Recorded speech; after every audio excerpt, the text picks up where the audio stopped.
Papasena tecium macai rilu. Ajak tamacan nempegang, ajak to tamapai wegang. Macan nempegaki, riemek mapai wegaki, riluaki. Jangan terlalu manis pun jangan terlalu buruk kepada seseorang.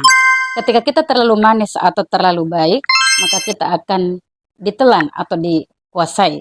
Ketika kita terlalu pahit atau terlalu buruk, maka kita akan dimuntahkan atau dibenci.